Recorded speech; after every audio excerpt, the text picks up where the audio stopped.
This podcast is a proud member of Pod Nation Media Network.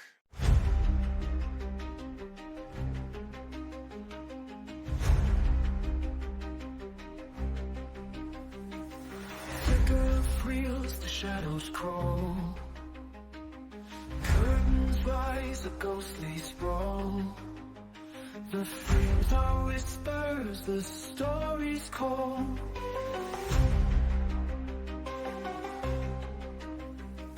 The drifters hum in a hollow tune. Moonlight cuts through velvet gloom.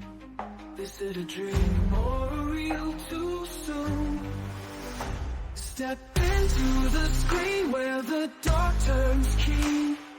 Journey with the Cinephile, unseen, unseen.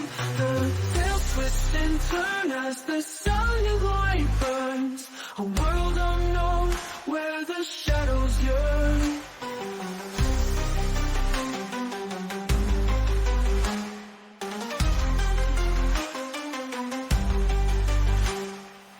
Hello and welcome, listeners, to Journey with a Cinephile, a horror movie podcast, where we take a deep dive into the world of horror cinema, from the eerie classics to the latest spine-chilling releases.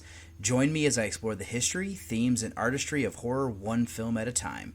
Whether you're a seasoned horror fan or just stepping into the shadows, this journey is for you. So dim the lights, embrace the fear, and let's talk horror. And let's do that on episode 325. I'm your tour guide of David Garrett Jr., recorded out of Columbus, Ohio. And for this episode here is going to be my 25th time doing New Year, New Movie. So the randomizer selected for my first featured review, the Profane exhibit from 2013. This is an anthology that pushes boundaries, and I'm pairing that up with 28 years later, The Bone Temple, here from 2026. So this double feature explores the depravity of humanity and the lengths they'll go, and just kind of how the psyche can be broken by different things that kind of happen in people's lives. So then for mini reviews here, I have Obex. I got to go to the Gateway Film Center to check that out. That's a 2025 film. But it's getting its wide release here this year, so it gives me another one of those wide releases in 2026. And then my scouring through the sixes watch for this week is going to be Rodan from 1956. I got to check out a screener of Grizzly Night. That is a 2026 film. And then I got another screener here of one that was released in December of 2025. That's going to be The House on Hill Street. And then I also gave a watch to A Demon in My View, which is an Odyssey Through the Ones watch. And then I'll also have 3 episodes of the final season of the original run of The Twilight Zone. And then Jamie and I finally got back on watching Wednesday Season 2, as I got another episode of that for you. So I don't think there's anything else I need to do here for this intro outside of saying thank you so much for listening, and I hope you enjoy come on this journey with me. Hey there, do you like nostalgia? Do you like having best friends? Do you like it when people make fun of each other and make comments on podcasts that, if were to ever see the light of day, might ruin their chances for a public state of office? Well, then you've come to the right place to What an Oddcast, where we run a show where, why don't you just go ahead and take this example here, and why don't you come check us out? Have a good one now. She's cooking dinner because she knows her place. Well, I'm gonna Go ahead that. and play that back for her, please. Can we go ahead and add that to the new intro just right at the very end? Listen, here's the truth. If it's not something you love to do, automation is mandatory. You didn't start your podcast to spend hours editing clips. You started it to create, connect, and grow your audience. But here's the problem. Every other platform works with video podcasts, and manual editing eats up your most valuable asset, your time. That's where Opus Clip changes everything. Upload your video, and Opus Clip will automatically find the gold nugget moments, auto-clip the captions for the best parts, perfect for TikTok, Reels, and Shorts. 1 hour-long episode becomes 10, 20, even 30 viral-ready clips in minutes. The tool even predicts each clip's viral potential, so you know exactly what to post. No more tenuous editing, no more wasted hours, just you staying in the place that you love to be, creating content that matters. Head to podnationopus.com for your free trial and get back to doing what you do best. Stop editing and start creating now. And for my first mini review is going to be Obex. This is from 2025, directed by Albert Birney, who also wrote this with Pete Ohms. This is starring Bernie, Callie Hernandez, and Frank Mosley, and I know Ohms is also in this as well. So it's a horror sci-fi film that is from the United States. It is currently sitting on a 6.0 on IMDb and a 3.3 on Letterboxd, where our synopsis being. Connor Marsh lives a secluded life with his dog Sandy until one day he begins playing Obex, a new state-of-the-art computer game. When Sandy goes missing, the line between reality and game blurs as Connor must venture into the strange world of Obex to bring her home. So Connor is portrayed by Birney, and then the dog Sandy is portrayed by Dorothy. So this is one that I actually didn't know much about. I saw that it was shown at the Gateway Film Center. After looking into it, it sounded interesting, and being in the horror genre, that was enough to check it out. As this one is technically a Voyage to the Fives watch, but this one is it was doing its festival stuff in 2025, so that's why it has that date. But this is getting wide release here in 2026. So I'm going to start is that this is a fun film to watch. It sparked the nostalgia in me for computer games, like the old Nintendo ones. The controls were limited. There wasn't much you could do with the gameplay or story-wise, but those were the ones that I started out when I got into gaming. What I will say is that I don't get a lot of this, as it's more just really just kind of set the stage. Like, it isn't necessarily making anything too much deeper, but yeah. So now that I have that, let's kind of look at this as a true character study of Connor. It's a journey narrative, but an interesting one with the reveal at the end. I won't spoil things, but I get the idea that Connor is agoraphobic. He gets his groceries delivered by Mary, and she is portrayed by Hernandez. He doesn't even open the door for her. They're left outside, which I'm guessing he also leaves money for her in this tube. Then there is stress for him when he learns that she is potentially going to be moving for a new job. It doesn't help that he's been driven mad and creeped out by the cicadas that are coming out this year. And, he does well in setting up his character. And what is fun here is seeing him on this adventure then after that. Elements are set up through dreams and nightmares, one including his deceased mother. She's portrayed by Paisley Isaacs. He does travel with Victor to give him someone to talk to, and on his journey he has a battle with a cicada knights. So he must do what he can to survive. I love this journey of growth that sparked to save his dog. I'd probably do the same thing for my cat if I'm going to be honest. Shout out to Cammy. There are some other parts of the story that I'd also want to explore, coming back to the agoraphobia.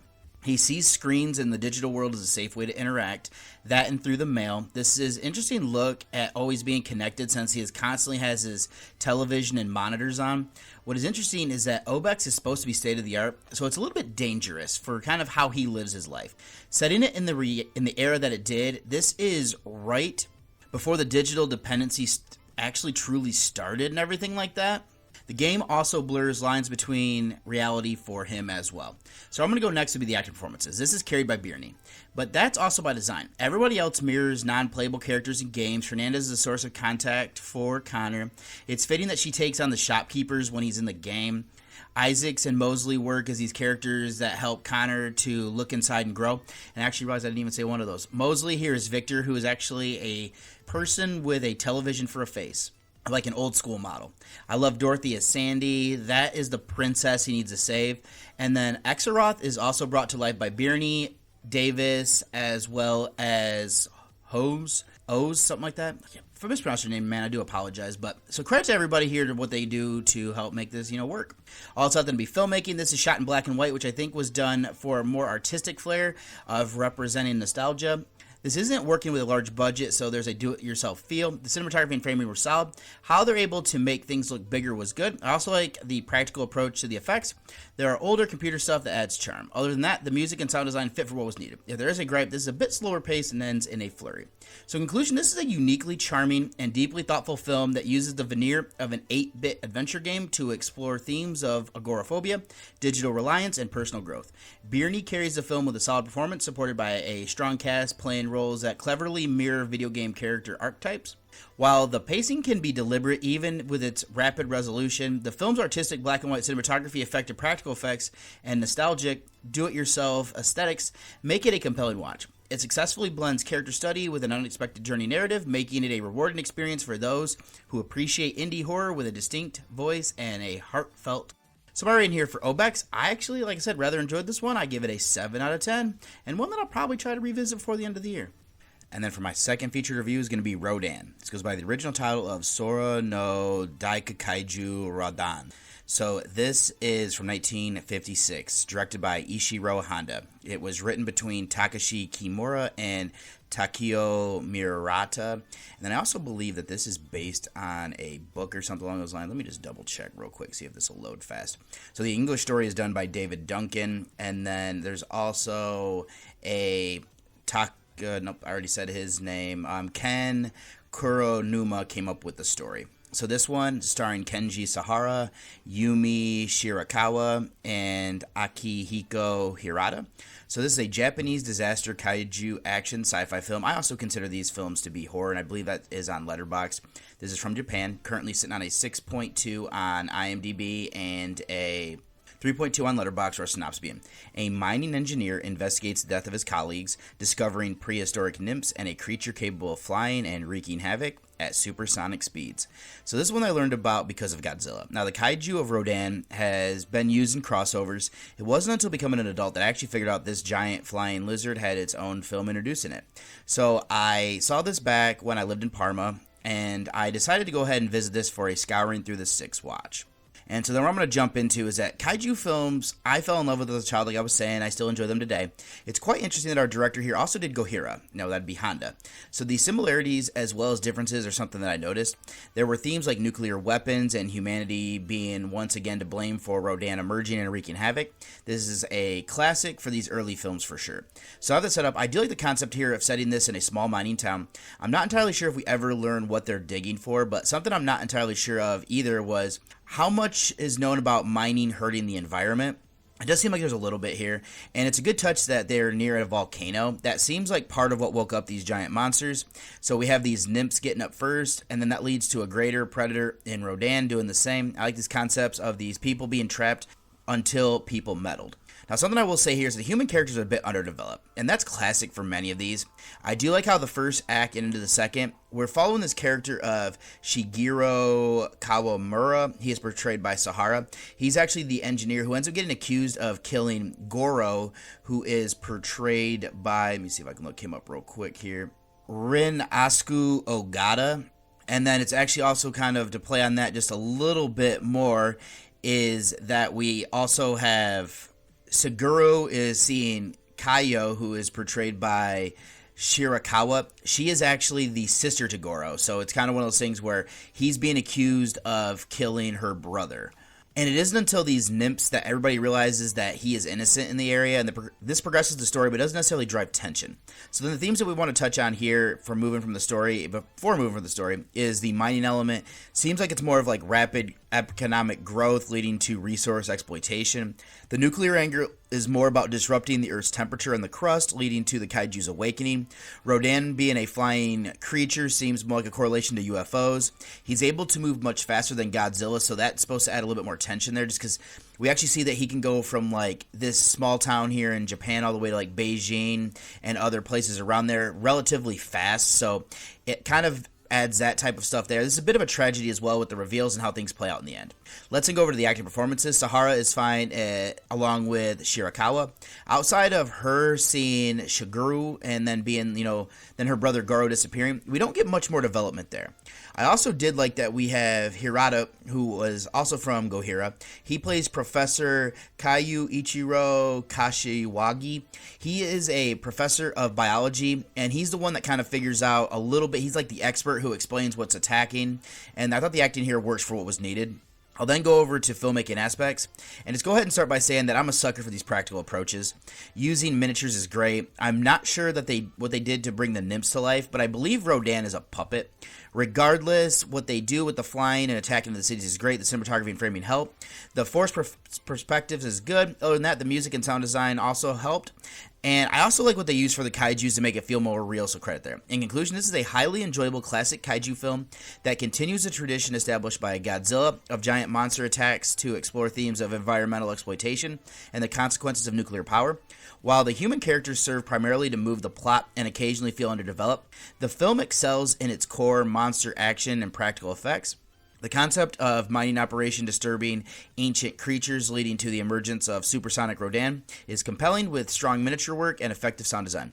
Rodan solidifies its place as a pivotal and entertaining entry into the early canon of Toho Monsters universe. So my rating here for Rodan, this time around I actually came up quite a bit from the last time I had seen it, and watching it with a little bit more of a critical eye, but I gave it a 7.5 out of 10. And then up next here, I have Grizzly Night from 2026, directed by Burke Dorian. And then this is written between Tanner Bean and Katrina Mathewson, as well as it looks like Bo Bean, I believe, also helped out writing here as well. So this is starring Charles Eston, Odin Furr, and Breck Basinger.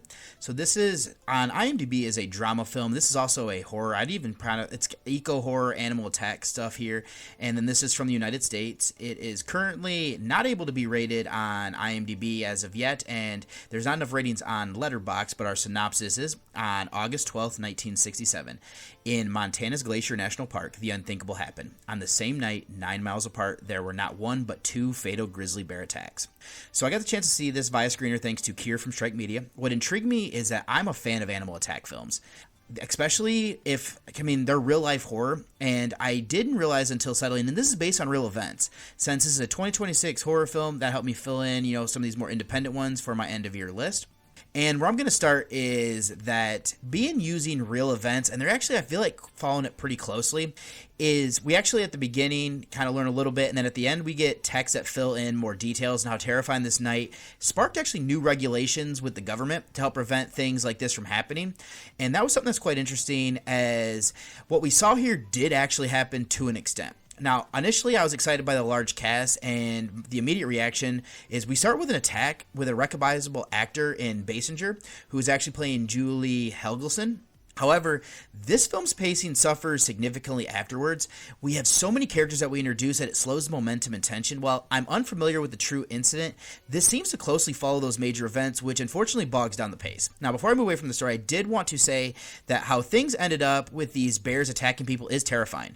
One of the things that gets brought up is that if the bears are no longer scared of people, that's a major issue. There are little things that are done that push these bears to lose that fear, like people leaving trash out and using this gully so it's bringing them around. And there's actually even something more heartbreaking element that gets revealed in the final text to help explain at least why one of them kind of goes on this little bit of a rampage.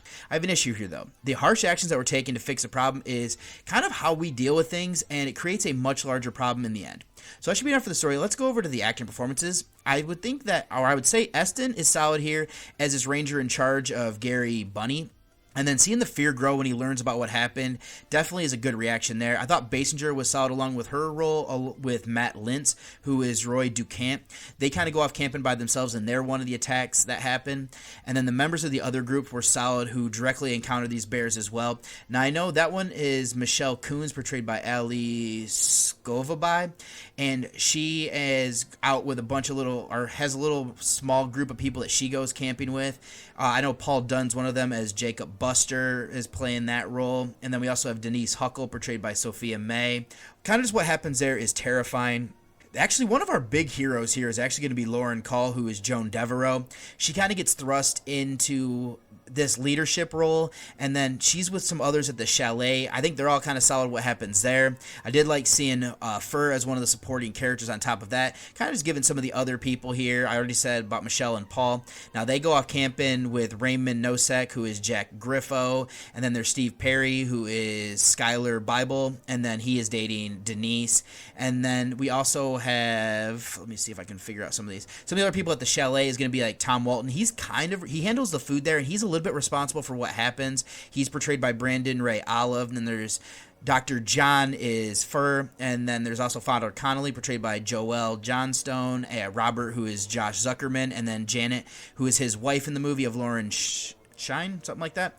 I would just say that the supporting characters are all solid for what was needed. Now, the filmmaking is also commendable. I praise the cinematography and the framing for capturing the national park's beauty and unforgiving scale. This used practical effects, which there's actually like some real bear footage in here, that enhances the realism. And then the post-attack effects were great. I personally wanted more of the attack stuff. The effects were convincing, and then the music and sound design were fitting. This is just a little bit boring because I think it's trying so much to stick to the real story. So in conclusion, this is a compelling and often terrifying film made more chilling by its basis in a real-life tragedy. While its commitment to setting up the historical events leads to a dip in pacing after a strong opening, this succeeds in using the horror of an animal attack to explore themes of environmental stewardship and human complacency. The strong cast led by Eston and Call deliver solid performances, and the practical filmmaking approach to the beautiful yet dangerous setting is commendable. For fans of survival horror and like nature gone wrong thrillers, this 2026 release is definitely worth adding to your watch list, serving as a grim reminder of the consequences when the barrier between man and wild is carelessly eroded. So my rating here for Grizzly Night, I gave this a 6.5 out of 10. Then up next, I have The House on Hill Street. This is from 2025, written and directed by Omar Rogers. It stars Neandra Bartley, Eric Hardaway, and Naomi Williams. This is a horror thriller film that's from the United States. Now, there's not enough ratings for an average yet on IMDb, and there actually isn't a Letterboxd page as of yet, but the synopsis: a stranger asked for help. Gwen answered and vanished. Now her home welcomes new guests, but some say the host never left. And Gwen is going to be portrayed by Kelly King. So this is one I got a chance to see via screener thanks to Lauren from Breaking Glass Pictures. Now, I did a quick search. I thought this was a 2026 horror film. It isn't, because it actually came out in mid-December. Regardless, I still wanted to check this out. I know this is on Tubi, and I like to represent independent cinema, but this is also a Voyage to the Fives film as well. So where I'm going to start then is this does some good things with its haunting. It felt like it might be inspired a bit by J-horror, but just a Western twist on that style of haunting. Now, you could even consider it modern Gothic. The ghosts aren't the villain. It's trying to get the attention of people who are in her house, and I do have issues, though, with the presentation of the story and the film itself. Let's start with some positives. They did well to set the stage, and it's not necessarily new, but it's effective. When our group has arrived to stay in this house, it's fine. There are some plot holes here that I'll come back to, but so far I was intrigued. Now, the haunted house stuff is good. What I like is that at first it just isolates to one character, and then the other people don't believe. That makes you think that they're seeing things. And then being that they're partying each night, that factors in as well. So this will lead me to my first issue. The payoff is just lacking. We get solid scary evenings in a haunted house, but what it did from there just doesn't work. So I have some issue here with that there's no stakes. We see this older woman killed in her home, and then we see Max a few different times, and he is actually the one who killed her, and he is portrayed by TKO. And we actually see him a few times where he's also being haunted, but what happens in the end just wasn't enough for me. This group that stays in her house gets tormented more than he does, and that would be Iris, portrayed by Williams. There's her sister of Jania, portrayed by Bartley, and she's seeing DeAndre, who's portrayed by Malcolm Montgomery, and then Iris is seeing Khalil, portrayed by Hardaway. So I get that part of that is that they're invading Gwen's space. It just isn't their fault, though. They are renting this house, and I do think that's something else that should get fleshed out here. Who is renting it to her? I also think that we needed a little bit more of the haunting for Max, since it feels like he gets away with everything. I then want to end this part out by saying that some of the core themes that we have, like a burden of kindness, where we see Gwen allowing this person into her home and then has repercussions there that are horrible. And then this is also like somebody trying to fix somebody else's problems, is that Jania really wants DeAndre to stop taking pills, but she's doing it with him. And then they actually kind of realize that they probably should stop because they think they're hallucinating. There's this loss of trust by compromising the safety of one by letting them in, and the vulnerability that comes with that. There's this residual trauma that is anchoring Gwen to the house. There's also a ripple effect that is a consequence of this murder. I would say the amateur acting is a little bit wooden, but I mean, it's acceptable enough. Williams is good as our lead, and Hardaway works as her partner. Bartley and Montgomery are fine as our supporting cast members. Overall, they show good fear for the haunting parts. Their emotional expression is weak, possibly due to the script. King is effective as this woman who becomes a lingering figure. I would say that TKO, and then we also have Danielle Calhoun, and then one last person I wanted to give credit here to would be Patricia Reynoso. They're all adequately to help complete the ensemble. So also have to be filmmaking. For the most part, I thought the cinematography and framing were good. I just don't necessarily, it doesn't do anything out of the ordinary. Setting up the creepy shots with Jania as she looks out the window, or like a character in the kitchen. The horror-related stuff is interesting. What gets bogged down is the pacing. We have too many montages. The sound was off. It's inconsistent at times, so it took me out of it. And I will say the musical selections were fine. Other than that, the limited effects were also, they worked. So this is, in conclusion, presents a solid premise that is effective at times. We have J-horror inspired haunting that leverages the unsettling nature of invading a sacred space. While the film successfully establishes a creepy atmosphere and utilizes its specters well, the narrative ultimately suffers from a lack of genuine stakes and disjointed pace due to its over-reliance on montages. The core themes, the burden of kindness, the violation of home, are strong, yet the resolution feels underdeveloped, particularly concerning the antagonist Max. Despite its flaws in presentation and scripting, the film offers enough successful atmospheric horror and acceptable performances to be a worthwhile watch for fans of independent modern gothic cinema. Earn its modest recommendation for those who enjoy lower budget cinema. I hate doing this just because they did make a movie and there is some good stuff here, but for me, this one just was kind of lacking, and I had to unfortunately come in at a 3.5 out of 10. Then my last feature here is going to be A Demon in My View. It goes by the original title of Der Mann Nebenen. Now, this is from 1991, written and directed by Petra Hafter, and then also Ruth Rendell did the novel. This stars Anthony Perkins, Hugh Baum, and Sophie Ward. This is a German horror thriller film that is from Germany. This is currently sitting on a 4.7 on IMDb and I would say about a 2 to a 2.5 star movie over on Letterboxd with a synopsis being: a strangler known as the Ken-born Killer has been murdering streetwalkers for 25 years. The police set to track him down. So this one I learned about through the Horror Show Guide Encyclopedia. It went on a list of ones to check out. It had been so long since reading that, so I completely forgot all the finer details. What shocked me was to learn that this was a feature that had Anthony Perkins. Other than that information, I did come to this one blind, and it does double as an odyssey through the ones watch. So where I'm going to go ahead and start then is that Perkins really did get typecast in these type of roles as somebody who has experienced abuse in different forms and then made him a broken character as an adult. I mean, you have Psycho. I've also seen another one called like Pretty Poison. I mean, all the Psycho sequels and everything like that as well. It did seem like he enjoyed the work, but without looking into it more, I'm just going off of what I've seen. So this is an interesting little concept, and I'm a fan of these apartment-style horror films as it comes with its issues as well. So this is mostly a two-person story. Now, Perkins is portraying Arthur, who is stuck in his ways, living in this apartment immediately after his aunt's passing, and this gives him like a feeling of superiority as he acts as like the self-appointed building police due to the landlord not living here and constantly watches others. And we also see his work life, and then he has this revenge plot that ends up developing here against a new tenant of Anthony for laughing off a question about clarifying his address on letters. Perkin just brings an arrogant feel to this role that works, that, you know, comes with his age as well. And then I'll say his aunt here is Gracie, who is portrayed by Charmian May, and she really just kind of messed up the younger Arthur. And then the Anthony character, who is Anthony Johnson, this creates problems because Arthur Johnson, Anthony Johnson, he's portrayed by Baum.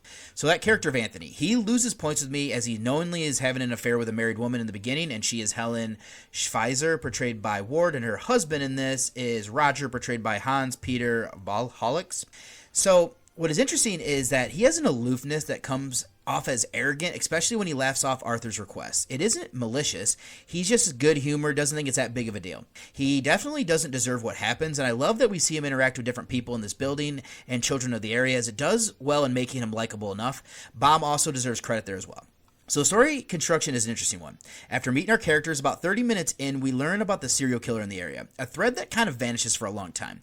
The killer's identity is unsurprising, and the narrative seems focused on exploring this character's backstory as he finally loses control once again. While a slow burn, the film is weakened because the main character is largely passive observers, in my opinion. Their decisions have consequences, yet ultimately acting as bystanders, it's more of like a ripple that ends up affecting them.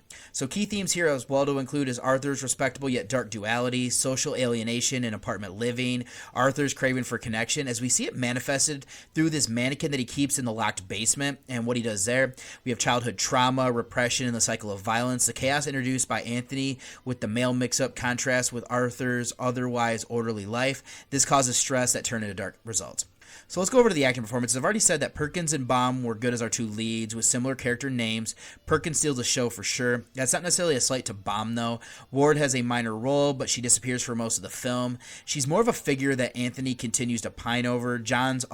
Let me kind of actually run through these before I just... Stratford Johns is Stanley Caspian. He is the landlord. We also then have James Aubrey, who is Brian Kotowski, and then his wife is Vesta. Now, Brian portrayed by James Aubrey, and then we have Carol Heyman portrays his wife. They're both fine for what they have there.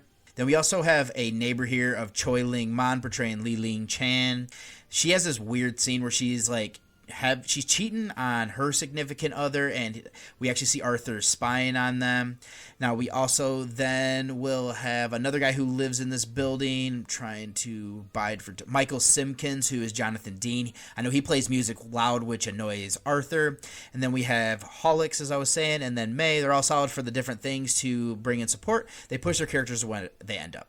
So the filmmaking is well executed. The cinematography, framing, and editing are good, especially the transitions to the past that explain Arthur's character. The framing of the voyeuristic scenes is effective, highlighting his evasion of being caught. That does well to provide tension. The effects are minimal and practically used, which suits the film. The music and sound design are adequate. However, the pacing is noticeably off, causing the film to meander towards the climax. So in conclusion, this is a compelling character study of repression, deep-seated trauma, elevated by Perkins' unsettling performance as this emotionally stunted Arthur. While its narrative structure is somewhat uneven, particularly in how it handles the serial killer subplot, the film excels as an atmospheric, slow-burn psychological thriller. It uses the claustrophobic setting of apartment building effectively to explore the themes of social isolation, passive observation, and destructive consequences of unchecked personal disorder. Despite its flaws in pacing and plotting, it remains a worthwhile recommendation for fans of character-driven horror and psychological suspense. So my rating for A Demon in My View, I gave this one a 6.5 out of 10. And let's go ahead then and run through these 3 episodes of The Twilight Zone, and that's going to start with The Long Morrow. This was directed by Robert Florey and written by Rod Serling. This is also starring Robert Lansing, Mariette Hartley, and Edward Binns. This is before leaving on a decades-long solo mission into deep space. Astronaut Douglas Stansfield meets the attractive space agency employee Sandra Horn, and they both fall deeply in love. But what kind of future can it be for them? So this one here is actually quite interesting. So the Commander Douglas Stansfield is Lansing, and then Sandra Horn is portrayed by Hartley. So this one is that Douglas is going to go on a space mission for 40 years, and then when we go back to it shows what happened as he was picked. He's expectedly kind of nervous, learning what he has to do overall, and then they're going to put him in ice like a suspended animation. So before he leaves, though, he starts flirting with Sandra. She's pretty and on the team, and he's starting to have second thoughts. So the present's 1988, which is wild because I would have been 1 year old if this was the case. They fell in love, but how much of that is due to urgency?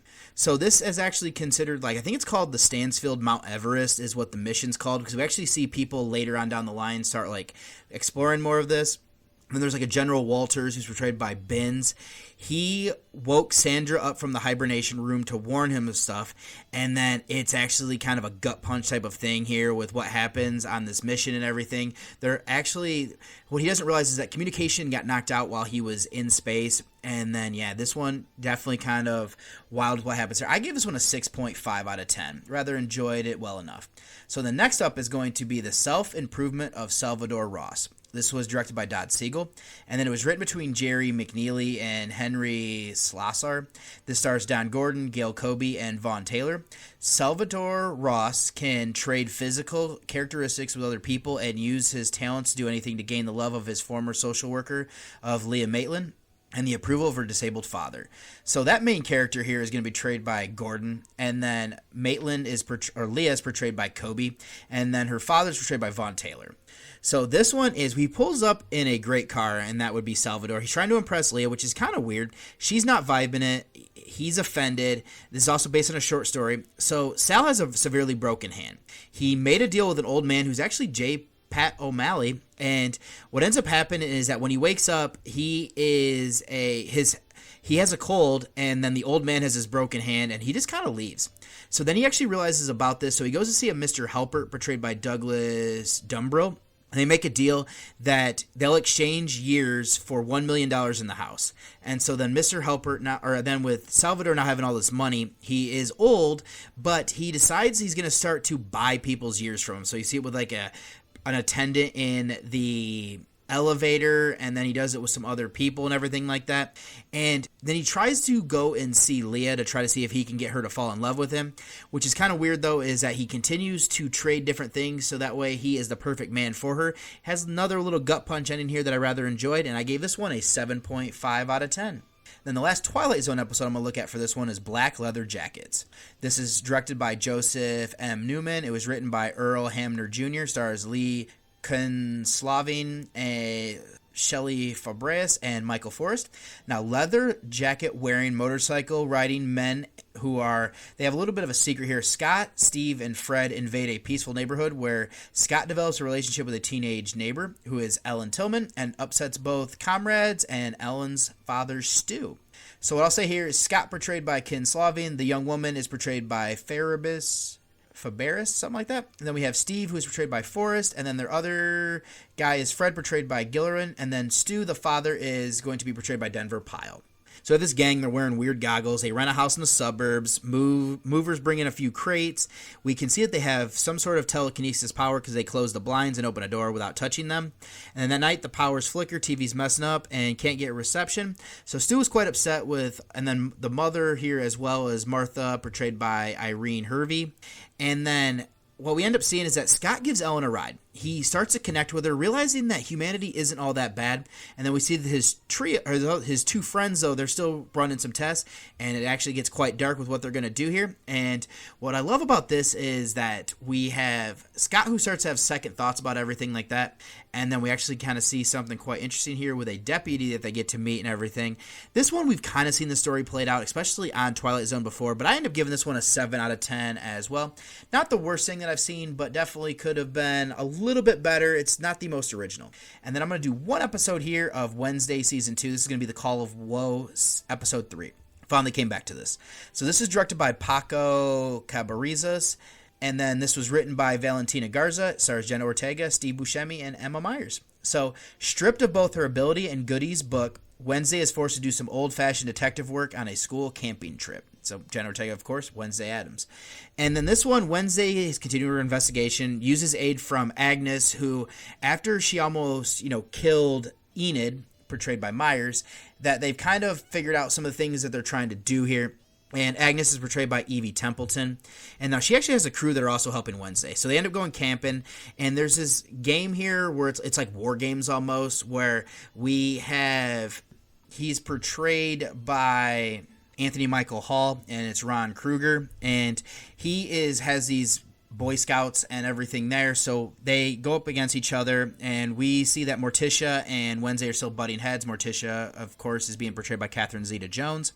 And then it's actually kind of weird is that also on this trip here, I should say, Wednesday actually helps in a big way to help them win. But then Pugsley, portrayed by Isaac Ordonez, he actually brings his zombie slurp. Owen Painter is portraying that character. He eats the brains of that normie leader, and then we have a blindfolding duo between mother and daughter, and then there's this character of Lois who seems to be quite important here. This one kind of progresses the story in kind of an interesting way here. Kind of curious to see where things are going to go from here and everything like that. Slurp is actually found, and this actually might get them in hot water. I gave this episode a 7 out of 10. So that's all I have here for mini reviews, so let me go ahead and get you over to the trailer of my first featured review.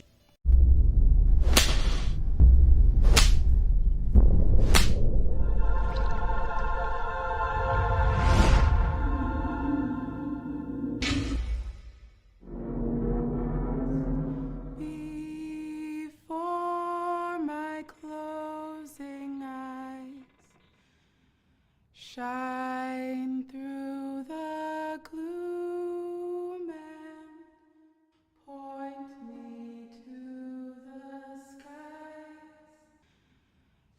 Heaven's morning breaks and earth's faint shadows fade. In life, in death, oh Lord, abide with me. Are you tired?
And for my first featured review here is going to be the Profane exhibit from 2013. So we have a ton of directors here, and it's going to be Yu Bull, Rigaro Deodato, Anthony de Blasi, Marion Dora, Jeremy Kasten, Ryan Nicholson, Yoshihiro Nishimura, Michael Todd Schneider, Sergio Stivalletti, Nacho Vigalondo, and then for the writer room, we have Carlo Baldaducci Carli, Deodato, De Blasi, Ray Garton, Amanda Manuel, Nicholson, Nishihimura, and Paolo Zalati. And then I'm not going to go through everybody here, but the people that are starting this are going to be, this is mostly going to be in, I believe, order here of alphabetical. It's going to be Christine Anna Otto, Dedek Alcatraz, Hugh Bernard, Stephanie Bertoni, Jennifer Blyman, Gigi Boo, Leonardo Capocosi, Sarah Cardinal, Beatrice Deodato, Rob Doak,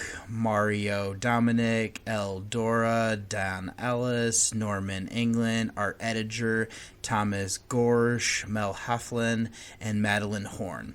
So then this one here is actually going to be for their subgenres and everything like that. And genre is going to be German splatter horror film. That is a co-production between Canada, Italy, Germany, Spain, Japan, and the United States.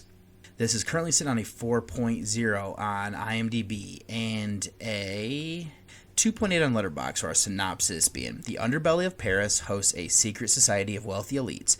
Members share depraved stories involving murder, possession, cults, human trafficking, atrocities for amusement. These dark tales explore extremes of human depravity. So I think it's a little bit misleading because I don't ever remember anything that really kind of correlates and connects everything. But so this is one that I learned about though through podcasts. I don't recall which ones or even how much about it, but this was selected by the randomizer as part of my New Year New Movie segment. I don't even remember that this was an anthology until looking into it. Looking at the list of directors, we have an interesting group here, and I came to this one blind, and this also doubles here as a traverse of the threes as well. So let's do some feature notes, and this is going to be probably one of the longer ones I've ever done. So we'll start with our directors here, and we'll go with Bull. He has an interesting career. He's made 42 films and one short. I've seen 8. Not horror would be Rampage and Assault on Wall Street. He's done 12 in genre, and I've seen 6. This would include like House of the Dead, Alone in the Dark, this movie here, and the Blood Rain trilogy. Top 3 that I'm missing are Seed, Blubberella, and Amok Lauf. So then we have Deodato, who has 32 works. I've seen 4. 11 are in horror. I've seen the Cannibal Jungle trilogy that he's done with like Jungle and Cannibal Holocaust, along with Cut and Run. Top 3 that I'm missing are The House at the Edge of the Park, Body Count, and The Washing Machine. Then we have Nicholson. He has 13 movies and one short. First of his that I've seen, all of he's done or is going to be in the horror genre. Top 3 that I'm missing are Gutterballs, Hanger, and Live Feed. Another director that I'm seeing for the first time here is going to be Schneider. He has 12 features and 2 shorts. 10 are in horror. I've not seen August Underground's Mortem, I Never Left the White Room, or Symbolicus Volume 1.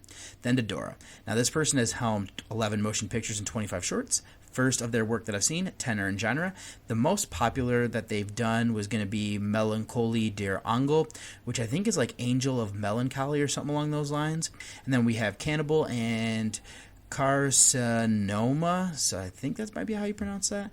But then we're going to go to Vigalondo. He has 12 films and 14 shorts. I've seen 5 of his stuff for 42%. Now, Time Crimes isn't necessarily horror, but I think it's very close. But this director was actually brought up a long time ago for Into the Dark Puka. Has 5 in horror. I've seen 4 for 80%. Has done shorts in this, VHS Viral, and ABCs of Death. The only thing that I'm just missing here is La Alarma, so like The Alarm. Then we have a weird director here of Nishimura. He has 27 movies and 3 shorts. I've seen 3 now. 18 of his are in horror. I've seen Tokyo Gore Police, The ABCs of Death, and now this. I have not seen Vampire Girl vs. Frankenstein Girl, Mutant Girl Squad, or Anatomia Extinction. So the next up is going to be Stivalletti. Now I know him more for his practical effects, and he does stuff like that. And he's directed 4 works and 1 short. First of his that I've seen, everything he's done is in genre, and I'm just missing Wax Max, Rabia Furiosa, and The 3 Faces of Terror.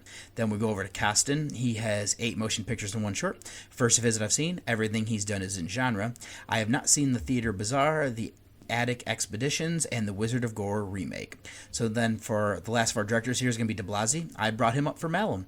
I've seen 3 of his 10 films for 30%. 7 of what he's done is in genre. I've seen this, Malum, and Dread. I have not seen Last Shift, Most Likely to Die, Extremity, or Casa Daga. Now I'm at 42% of his horror output. Then let's look at there's a couple assistant directors here. First is going to be Taksimi Alonso. This is their only credit. And then we have Aitor Bazareksa. Has done this for 4 works in one short, only one that I've seen, only one in genre. Then we have Kentaro Nishikaido. Has 2 credits. I've seen both now. The other one he did was Prisoners of a Ghostland. And then there's also going to be Yasuki Inoi. They have 5 credits. First of theirs that I've seen, only one in genre. And then last is going to be Laura Ugolini. They've done this for 4 features. This is the only one I've seen. Have 3 in genre, with the others being The Trip and The Mari. Then let's go over to our writers here. First is going to be Nishimura. He has 17 movies and 2 shorts. I've seen 3. 14 are in horror. I've seen the same 3 that he directed. Now, tops that I'm missing are going to be Anatomia Extinction, Hell Driver, and Meatball Machine Koduko.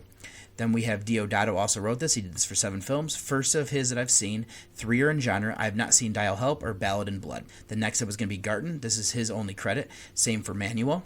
Then Carly, has written 3 features and 1 short. First of theirs that I've seen has one other one in genre with The Evil Inside from 2020. Then there's going to be Zalati. He's done this for 2 films. This is the only one that I've seen, and this is the only one he's done that is released. He is attached to Twilight of the Dead is the other one. Then Nicholson, he wrote 9 of his projects he was a part of. All of them are in horror. The top 3 that I've not seen yet are Gutterballs, Hanger, and Live Feed. Then the last writer is going to be de Blasi. He wrote 4 of his films that he directed. I've seen 3 for 75%. I've seen this, Malum and Dread. I'm just missing Last Shift.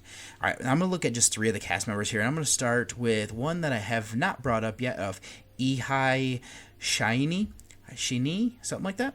But she has been in 26 movies. I've seen 3. Most famously, she is in Audition. 12 of her films are in horror.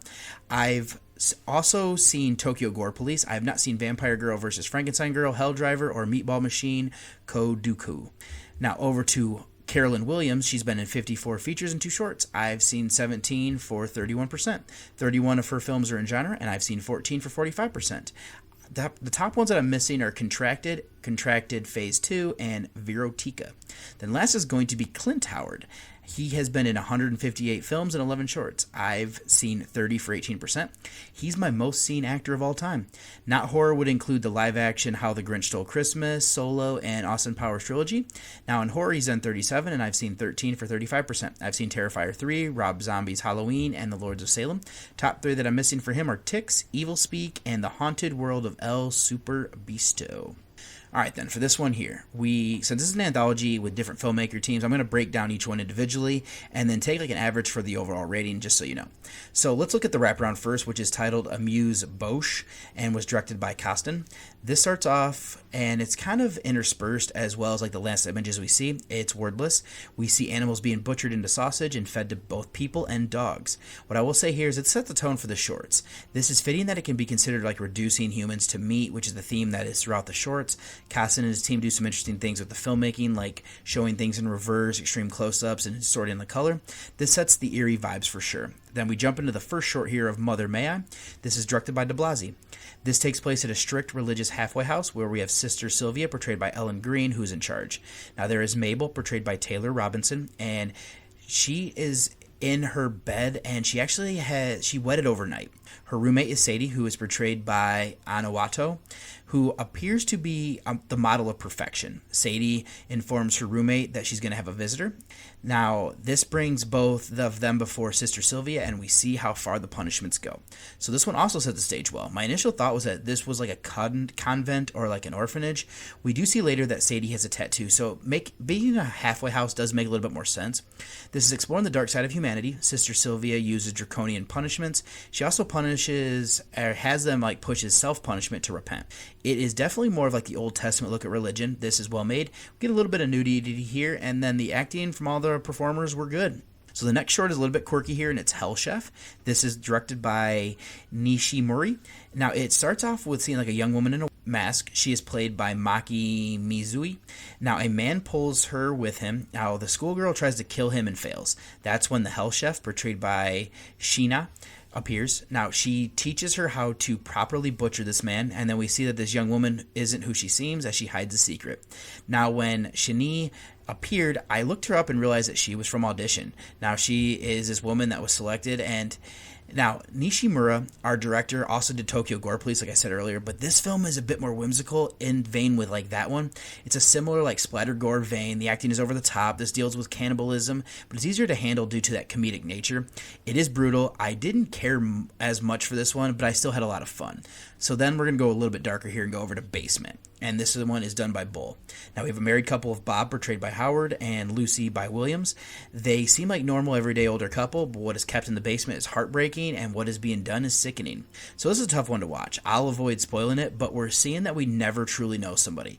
We have the neighbor of Fred, portrayed by Ed O'Brien, and he interacts with Bob. Their conversation is normal without realizing what is going on next door.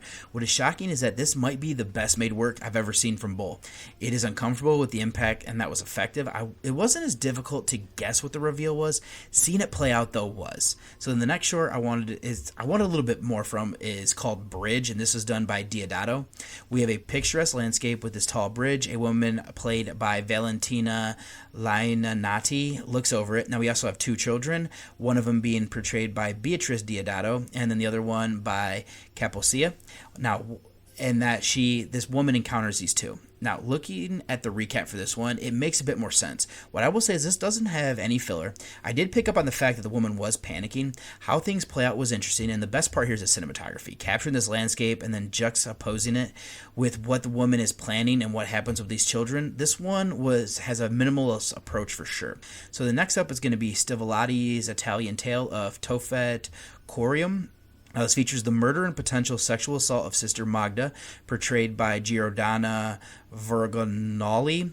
And then it sounds like she was murdered during childbirth. Now, pregnant Sylvia, portrayed by Marta Paganelli, and her husband Riccardo, portrayed by Simplico Di Rosa, are informed by Commissioner Stefano, who is portrayed by Antonio Tentorti, of the attack. After Sylvia gives birth to twins, she's told that one of them passed away.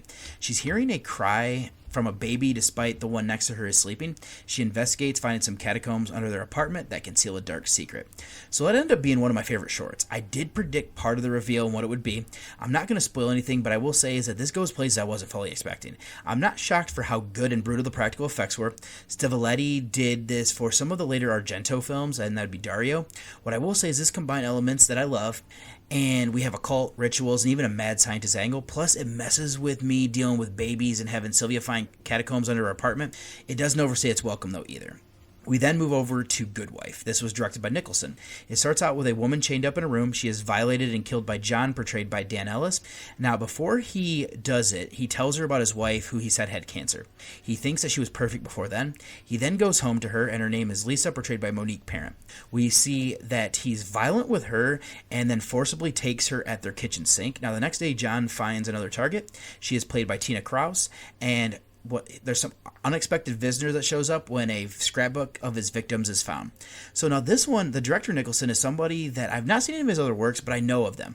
Gutterballs is a movie that's been high on my list for some time now. I just haven't got around to seeing it. After this, I'm more intrigued. This feels partially inspired by like the BTK killer and that John has a normal life while he's doing horrific things. How he treats his wife also made me think of like The Woman. Now the climax is something I wasn't expecting. This is another one that has some brutal practical effects, and there were times that it made me cringe, so credit there. Now, a surprising one would be Mors in Tabula. That is from Dora. Now, this is set in a World War II era Germany. A doctor played by Wijglik Cooney comes to a farm home. There's a sick child played by Eldora. Now, in the room are the children's parents played by Karina Palmer and Thomas Gorsch. Now, there's also a farmhand portrayed by Hugh Bernard. Now, the doctor is a Nazi and is doing what looks like a complicated procedure. That is until he learns more about this child and the decision is made what to do. This one is another little short that has much of a gut punch. What I love is that there's a subtle reveals here by seeing stuff on the wall. There's like a speech by Hitler being played. The effects used for this procedure were great. Things all turn when there's a different afflictions this child that has been revealed. I immediately knew this was going to go, but then it's punctuated with something at the end. Credit all around here to this one, and it really kind of shocked me. We then go to an odd one from Vigilando, which is Sins of the Father. This one is quite surreal. We see a nude older man laying in the bottom bunk. Now, he is played by Joseph Sungi Puho. Now, it gets weird when a person in a GIMP outfit comes in. This upsets another guy here, played by Didac Alcatraz. Now, things then restart. The young man is annoyed, and then it seems like a setup, but he isn't happy if things don't go perfectly, and there's a very good reason there. Now, the title of this one was quite fitting. I'll tread lightly not to spoil things, but I will say is that something happened between this father and the son in the past. Now, the son is trying to punish his father, but it seems like he has dementia, so he doesn't remember. Now, things were progressing the way that the younger man wanted, and then it accidentally got interrupted. The son starts having second thoughts. I love that this is playing with like the loss of humanity for revenge. Things get weird, and I enjoyed it well enough.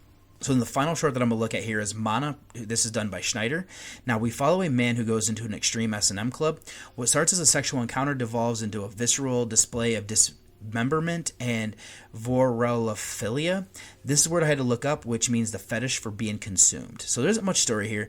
This is you're here for the effects, and they're brutal. It is graphic, and it feels like a fever dream as we come in and out of scenes to witness different stuff that are happening. I did see this director of Snyder did something with like the August Underground films. I think he did the third one. I haven't seen those at the time of writing this, but I am intrigued even more now, and I've just heard a lot of just interesting things. So then ending this out, there's some themes to include here. The shorts all explore horror hiding behind like domestic normalcy. You get that in like The Basement and Good Wife. We are seeing the dehumanization of people. You can see that in Hell Chef and Amuse Bouche. Then there is the institutional hypocrisy of religion, exemplified with Mother May I and Tofant Quorum. Then this also has like the forbidden with Mana and Mors and Tabula. Finally, showing how violence and trauma can be passed down with the sins of the father. There's a little bit of trivia here. This was completed in 2014 and had been screened at various festivals around the world, often in its incomplete form, and it had never been officially released on home video. There have been various theories as to why, including conflict with the directors. This is scheduled to finally debut on that medium by Unearthed Films, and this was back in 2020. Several directors were announced for this project over the years. Initially, Richard Stanley, Andrei Isakonov, and Jose Mojican Marins, aka Coffin Joe, were supposed to direct segments for this anthology. However, their work did not end up in the final film. So then, in conclusion, this is a challenging but compelling anthology that succeeds in its goal of exploring the farthest reaches of human depravity. While the quality and tone vary widely between segments, from the whimsical gore of Hell Chefs to the gut punch realism of Basement and Mors and Tabula, the collection maintains a unified focus on societal evils, institutional corruption, and the profound dehumanization of victims. It's a testament to the diverse roster of extreme horror talent assembled, offering a visually brutal and thematically complex cinematic experience that firmly earns its title as an exhibit of the profane. So my rating here for this one, I gave this one a 7 out of 10. I enjoyed it well enough, and even the ones I don't necessarily care for, I don't think were all that bad. But so I'm not gonna do a spoiler section here. These are so like kind of in your face, kind of gut punch type of things in and out. So what I'm gonna go ahead and do though is get you over to the trailer of my second featured review. Trying to predict the future is a discouraging and hazardous occupation. In fact, it may not even exist at all. Oh, what is this I cannot see? Oh, I am deaf, none can excel. Many of the things we take for granted will one day pass away completely. I open the door of heaven and hell. When that time comes, men will no longer communicate.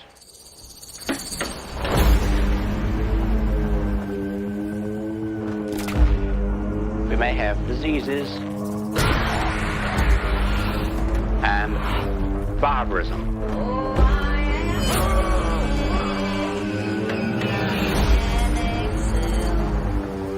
The whole world will cease to make any sense. I open the door of heaven and hell. Look at the incredible changes we've experienced and survived.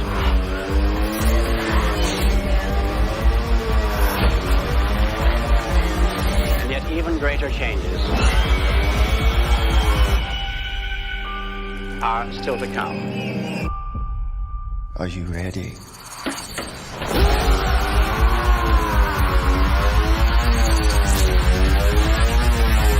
Lots of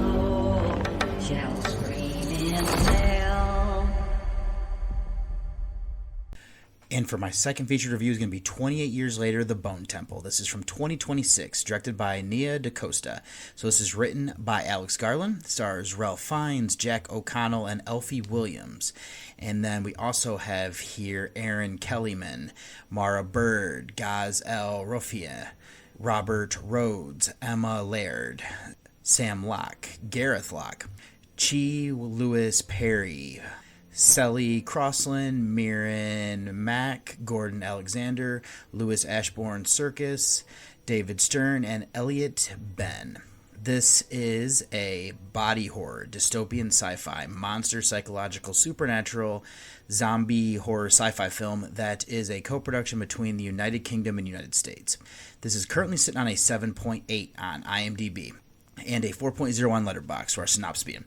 As Spike is inducted into Jimmy Crystal's gang on the mainland, Dr. Kelson makes a discovery that could alter the world. So Spike is being portrayed here once again by Alfie Williams, and then Jimmy Crystal is Jack O'Connell, and then Dr. Kelson here is going to be portrayed by Fiennes. So this is a film that I knew was coming out. I just didn't expect it this early in the year. I enjoyed the previous one well enough. I was hoping that this would expand more on the stories that were set up in for this new world.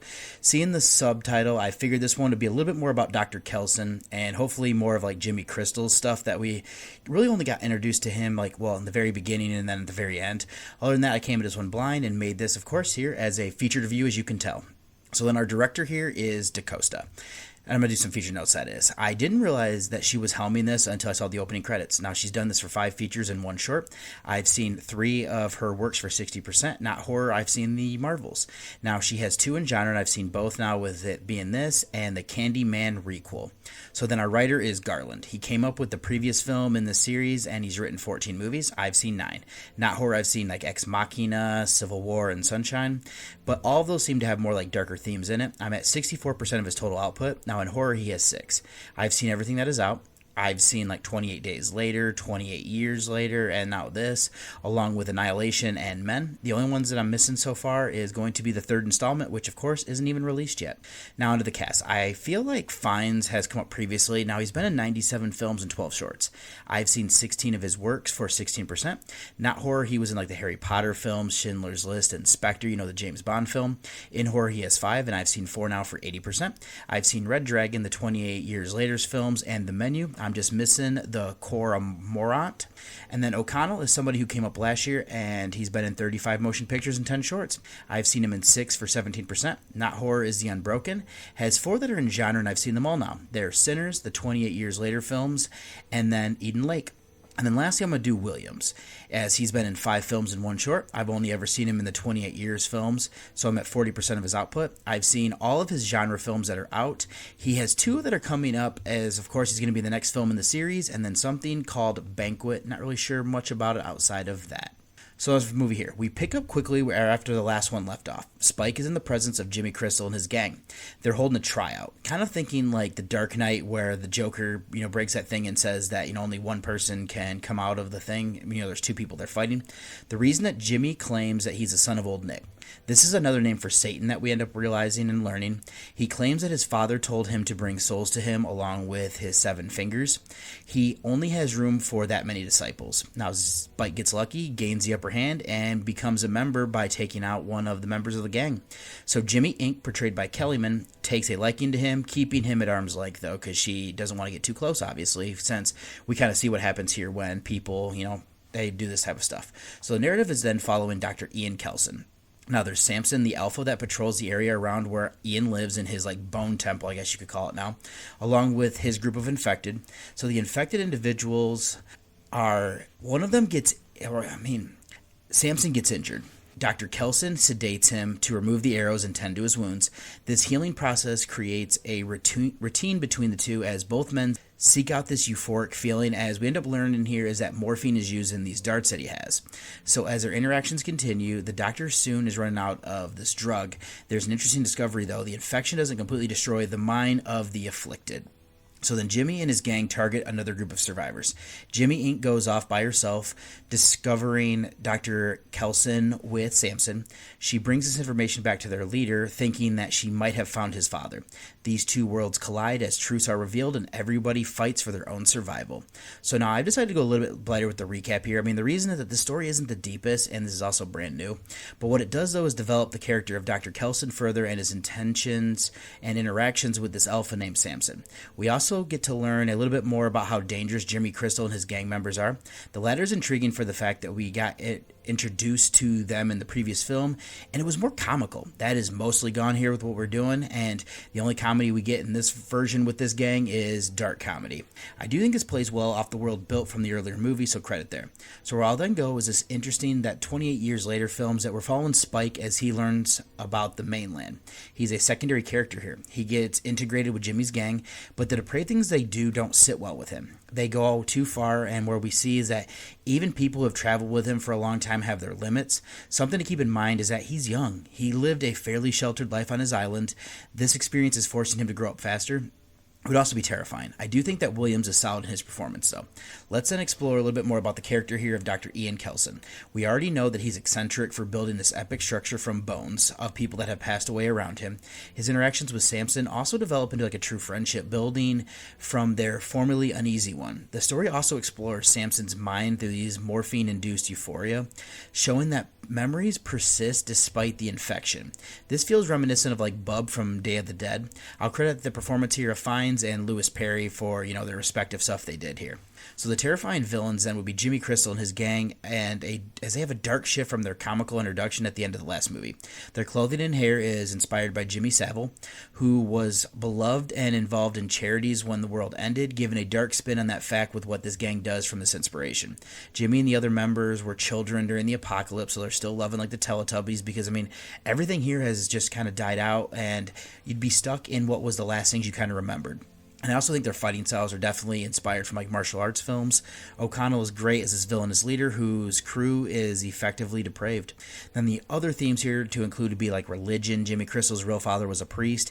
He now keeps his crew in line by saying that old Nick was his father. He thinks that the infected are possessed, needing their souls to be returned to his father, who would be, Satan. Jimmy has a variation here on Satanism where he thinks that Satan is the King of Kings, a dark take of what Jesus was referred to. There are also lines from the Bible and what Jimmy wants Dr. Kelson to do to help keep his power. Also, Samson is the name of a biblical hero with longer hair like the infected person is in this film. So moving from the story, let's go over the acting performances. I think we're strong. Our main trio of Fiennes, O'Connell, and Williams are all good, as is Kellyman. I appreciate her character, who is a longtime Jimmy, who is brutal yet retains her humanity. Louis Perry utilizes his size well, and I enjoyed Samson's growth. Emma Laird, Connor Newell, Maura Bird, Ghazi Al-Rafi, Robert Rhodes, and Sam Locke all fit for the members of Jimmy's gang. The rest of the cast, including those playing the infected, were adequate for their roles as well. All it's left then to be the filmmaking, which effectively builds on this existing world.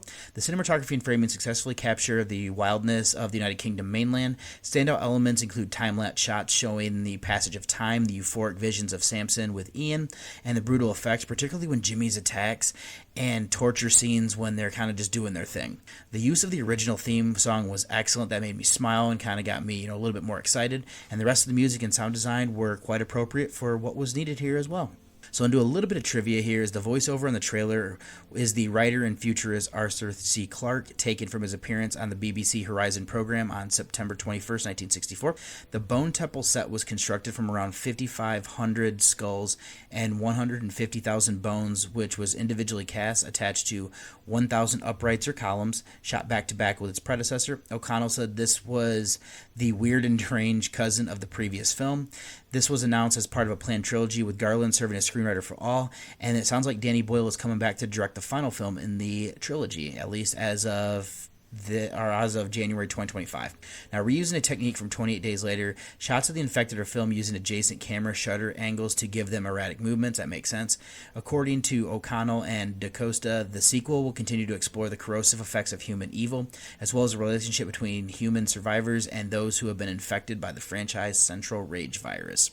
DaCosta said she didn't want to copy Boyle's aesthetic or style. This thing connects the two are both bonkers, idiosyncratic, and very artistically personal works. Kellyman and O'Connell both trained at the Nottingham Television Workshop. Near the end of the film, Samson eats a man's brain. This is a reference to the stereotype of zombies eating brains, which originated in the Return to the Living Dead and subsequent films.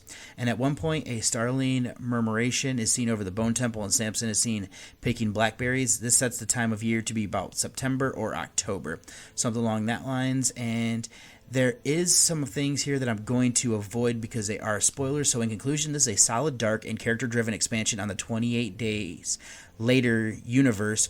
While the core narrative might be simple, the film excels at deepening the psychological portrait of Dr. Ian Kelson and establishing a terrifying cult-like new threat in Jimmy Crystal and his gang. Bolstered by strong performances, effective filmmaking, and a compelling exploration of themes like morality and distorted religion in the apocalypse, this movie is worthy continuation that successfully shifts the tone and raises the stakes for the characters and the world that they inhabit it. So, for my rating here, for 28 Years Later, The Bone Temple, I gave this one rather enjoyed this. I actually like this one more as of right now than the previous one, and I give this one an 8 out of 10. So since this is still so new and everything, I'm not going to do a spoiler section, so what I'm going to go ahead and do is get you over to one last break before I close out the show. Are you tired of the coffee crash? Still jittery an hour after your morning cup of coffee? Listen, I used to drink 5, 6, 7 cups a day to just keep going. The anxiety, the stomach pains, the afternoon crash, it was brutal. Then I discovered Rise Coffee, and everything changed.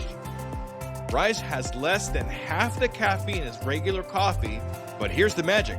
It contains 6 organic mushrooms, including cordyceps, lion's mane, and others that naturally sustain your energy without the jitters or crash. We're talking sharper focus, immune support, better gut health, and calm, sustained energy that lasts all day. Plus, it's organic, vegan, and has 0 added sugars. Unlike other mushroom coffees, Rise is USA grown in California. A full spectrum of mushrooms per serving that actually works. Here at Pod Nation, we only partner with brands we actually believe in. And Rise Coffee is the real deal. Head to risesuperfoods.com and use promo code PODNA15 for 15% off your order. That's PODNA 15 for 15% off. Ditch the crash. Fuel your day the right way with Rise Coffee.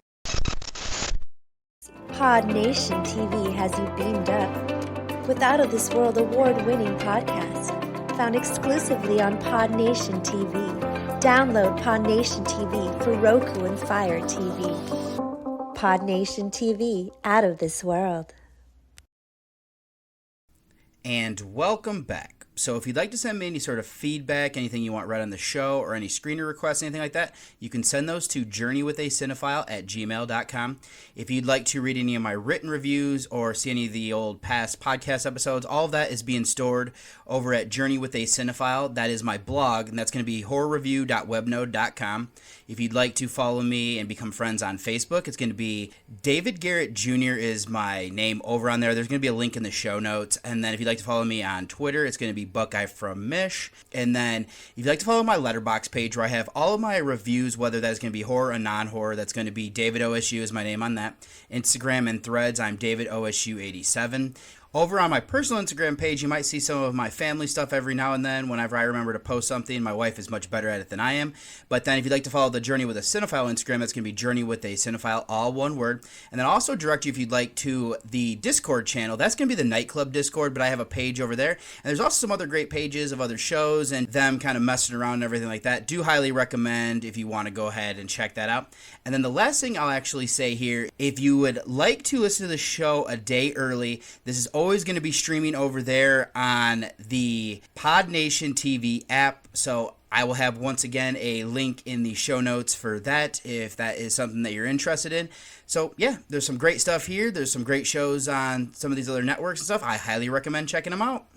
And for the next episode is going to be moving into February, of course, and that's going to start doing I'm going to end up doing, first is going to be Women Appreciation, and the first one I'm going to be checking out is Slumber Party Massacre 3. This is another one that had a female director, as well as a mostly cast of women from, every one of the ones I've seen prior to that. And then I'm not sure what I'm going to do for 2026 as of yet. I believe I was checking out some of the stuff on VOD, and it looks like there's one that's like a killer whale movie that looks to be following two young ladies. Haven't heard great things, but I'm going to go ahead and do that.